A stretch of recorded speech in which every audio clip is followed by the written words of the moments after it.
four clips that you see at the beginning of the video were shot on the R5 and the R6 using their 120 frames per second modes. On the R5, the 120 frames per second is done in 4K, and on the R6, it's done in 1080. The goal really was to just kind of, for myself, just to kind of have a quick look to see, is it really obvious that I'm shooting in 1080 on the R6 versus the 4K on the R5?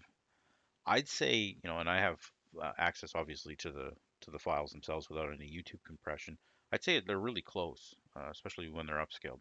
There might be some slightly more detail in the 4K footage, but for a simple little clip like this, it's kind of hard to tell.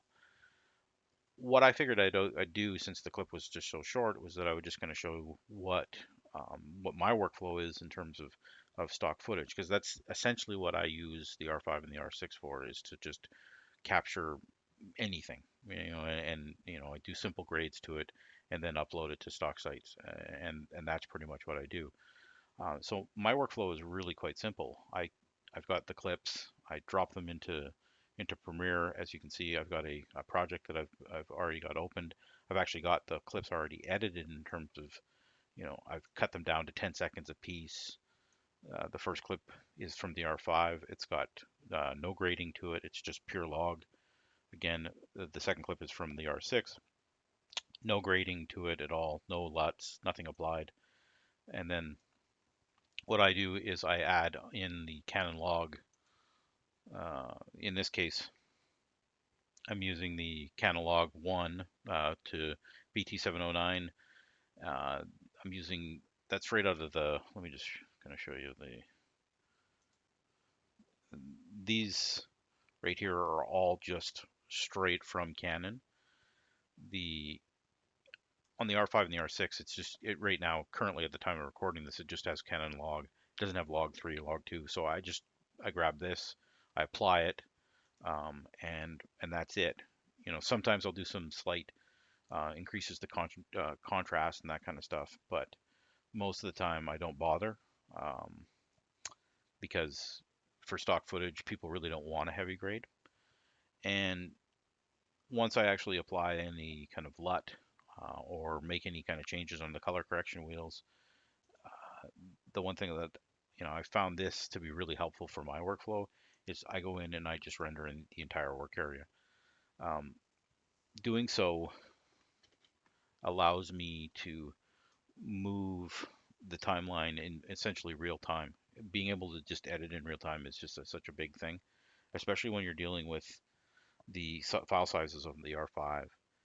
So again, most of the clips I have are, maybe 10 to 15 seconds maximum. So, they're small clips, but again, the amount of data that the R5 is capable of recording ends up creating these huge files. So I actually say that's one advantage of the R6.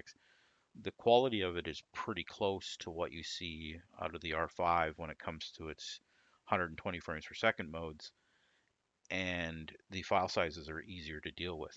And actually, on my computer, I can play the 1080 clips directly through VLC, whereas the 4K clips from the R5, I have to go in and put them into Premiere Pro in order to be able to see them. So it's just a bit of an extra step.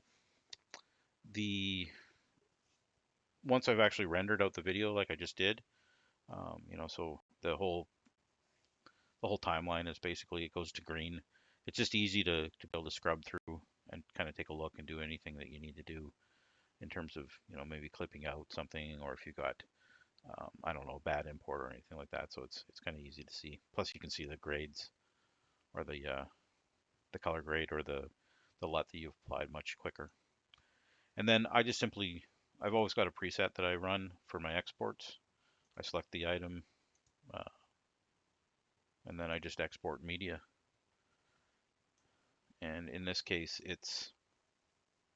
I've got this preset, I can call it whatever I want to call it, give the clip a name, and then I export it. And then it's just a matter of uploading it to whatever stock site I want to put the clip into. This one I'm not going to upload or anything because it's got